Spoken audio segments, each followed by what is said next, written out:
Bonjour, donc aujourd'hui nous allons voir les propriétés des formules de dérivation. Donc vous avez vu dans une autre vidéo les formules de base, dans deux autres vidéos, les formules de base, c'est-à-dire comment on dérive la fonction x, la fonction x au carré, la fonction 1 sur x, etc., etc. Donc vous avez vu un ensemble de fonctions de base. Le problème, c'est que les fonctions, habituellement, elles ne sont pas juste x au carré tout seul. On a x au carré plus 3x plus 2, etc. Voilà, donc on a des fonctions qui combinent plusieurs fonctions de base. Mais on va voir aujourd'hui donc les propriétés qui vont permettre de faire les dérivées de fonctions plus compliquées. Donc la première chose, c'est ce qu'on appelle la linéarité. Alors la linéarité, c'est la formule sympa par excellence. D'ailleurs, on s'en souvient même plus au bout d'un moment tellement elle est sympa. C'est-à-dire que si jamais on a un coefficient fois une fonction plus un autre coefficient fois une autre fonction, et qu'on dérive tout ça, ben en fait, le coefficient le premier, on le recopie, on dérive la deuxième fonction, et puis on fait la même chose avec l'autre. Par exemple, ben, j'étais en train de vous parler de polynôme de second degré.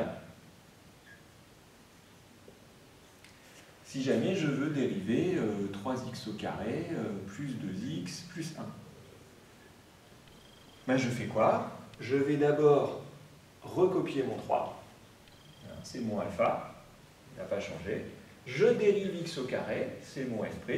La dérivée d'x au carré, vous l'avez vu, c'est 2x. Ensuite, je recopie mon 2. Je dérive le x, c'est mon g', donc ça fait 1. Et puis ensuite, je dérive une constante. Donc la dérivée d'une constante, vous avez vu que ça faisait 0. Voilà. Donc au final, la dérivée de cette fonction polynôme du second degré, c'est une fonction affine, c'est une fonction du premier degré, qui est 6x plus 2. Voilà.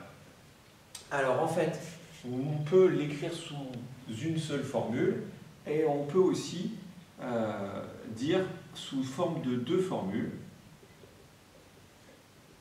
Vous la verrez probablement comme ça dans des formulaires sur Internet ou des choses comme ça. La dérivée de k fois u, c'est k fois u'. Et la dérivée de u plus v, c'est u' plus v'.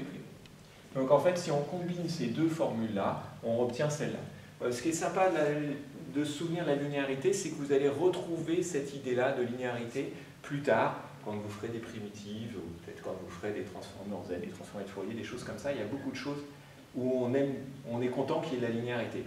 Justement, c'est très très pratique. Voilà. Bon, ben, malheureusement, tout ne se passe pas aussi bien que ça. Il y a quand même d'autres formules, d'autres cas où c'est un peu plus compliqué. Ben, les cas où c'est plus compliqué, c'est les multiplications et les divisions. Donc, cette fois-ci, deuxième cas, les multiplications, les produits. Alors, la formule du produit, elle est un petit peu plus compliquée. C'est que la dérivée d'une fonction fois une autre fonction, la dérivée du fois v, c'est quoi? C'est u' fois v plus u fois v'. Voilà, donc ça ne se passe pas aussi bien. Quand on dérive un produit, on retrouve ce genre de formule. Alors comment on a trouvé ça? C'est avec les taux d'accroissement. Pour pouvoir démontrer ça, il faut le faire avec les taux d'accroissement comme on a fait tout au début sur les dérivés. Voilà. Ben voilà, comment on applique cette formule-là, on va voir. Donc par exemple, je veux dériver 2x plus 1 fois racine de x. En première, on n'a pas énormément d'exemples très très intéressants. En fait, la plupart des produits se font avec racine de x. Vous en verrez beaucoup l'année prochaine avec les exponentielles et les logarithmes. Donc, qu'est-ce que je fais? Ben, ma formule me dit je dérive la première, c'est-à-dire que je dérive celle-là. Je recopie la deuxième, plus je recopie la première, et je dérive la deuxième. Alors, la dérivée de racine de x, c'est 1 sur 2 racine de x. Voilà. J'aurais pu marquer les directeurs. Bon. Je vais respecter la façon dont je l'ai présenté. Voilà, je vais le faire en deux étapes. Alors évidemment, une fois que vous connaîtrez bien vos formules, que vous serez à l'aise, vous n'aurez pas besoin d'écrire comme ça, vous pourrez marquer directement les dérivées. Alors ça donne quoi comme dérivée? Ben, la dérivée de 2x plus 1, c'est 2. puisque c'est une fonction affine, son coefficient directeur. Je recopie le racine de x, fois racine de x, plus, et donc j'étais en train d'écrire 2x plus 1 fois 1 sur 2 racine de x. Voilà, donc j'ai fini ma dérivée. Le problème, la dérivée, c'est que ce qu'on va vouloir en faire derrière, c'est souvent trouver son signe, des choses comme ça, manipuler. Donc là, le problème, excusez-moi, pas que j'oublie ma parenthèse, le problème, c'est que sous cette forme-là, c'est pas terrible. Donc je vais quand même faire une petite mise au même dénominateur. Alors ici, c'est pas très compliqué. Ma deuxième partie, c'est 2x plus 1 sur 2 racines de x. Et l'autre, c'est 2 racines de x sur 1. Donc je multiplie par 2 racines de x pour avoir au numérateur et au dénominateur, voilà, pour avoir le même dénominateur qu'à côté. Voilà. Donc ça me fait quoi? 2 fois 2, 4, racine de x fois racine de x, ça fait x, et puis j'ai 2x plus 1 à côté, donc sur 2 racines de x. Donc ce qui me fait que ça fait 6x plus 1 sur 2 racines de x. Bon. Ici, ça ne posait pas trop de problèmes, puisque x est évidemment positif, autrement racine de x n'existe pas. Donc de toute façon, toutes ces choses-là étaient bien positives. Mais j'ai une forme plus compacte, dans le cas où il y a un moins ou quelque chose comme ça dedans, ça sera très bien. Donc voilà pour la formule pour le produit. Il y a une troisième formule, une dernière formule à connaître, c'est pour le quotient. Alors, qu'est-ce qui se passe pour les quotients? C'est encore un petit peu plus compliqué, mais elle a à apprendre en faisant attention à celle d'avant. Une fois que j'ai appris celle d'avant, celle-là est relativement facile à retenir. C'est un peu le même principe, c'est U', UV', même principe, sauf qu'ici il y a un moins. Alors pourquoi il y a un moins? Parce que je divise ici, et c'est une puissance négative. Voilà, c'est pour ça qu'il y a un moins. Et puis en bas, il y a VK. En fait, c'est une sorte de combinaison de celle-là et de celle que vous avez vue sur 1 sur x, qui est moins 1 sur x au carré. Voilà, c'est un peu le même genre. D'où le moins et le v carré. Bon, vous reverrez ça l'année prochaine quand vous combinerez plusieurs formules de dérivée. Bon, comment on applique ça? Même principe, c'est pas très compliqué, il faut être juste simplement bien appliqué.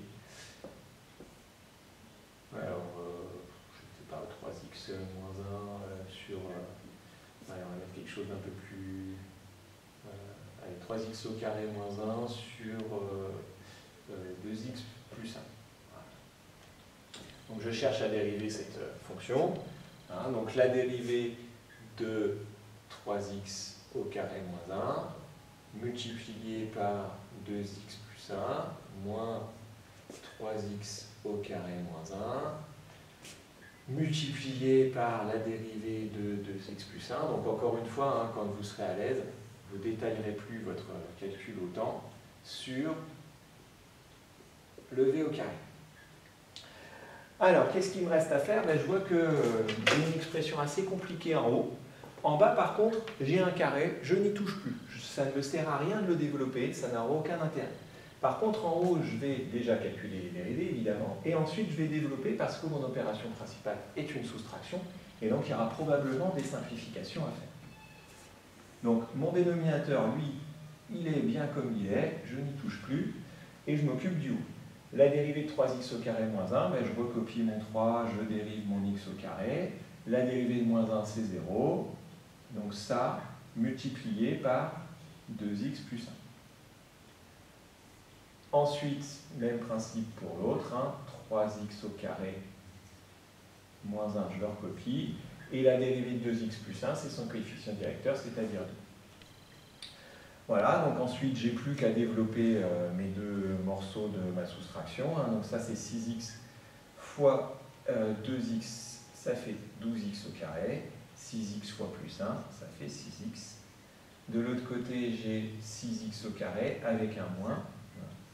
Pas le moins qui est dans ma parenthèse. Et ici, ça fait moins 2. Avec le moins là, ça fait plus 2.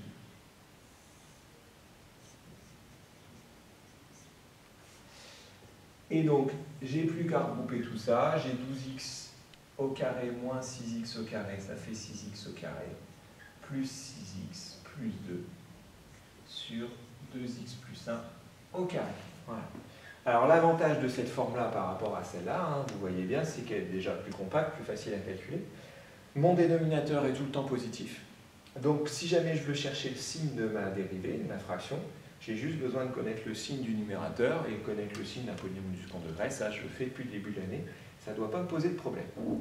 Voilà donc pour les propriétés, les formules de dérivation pour cette année.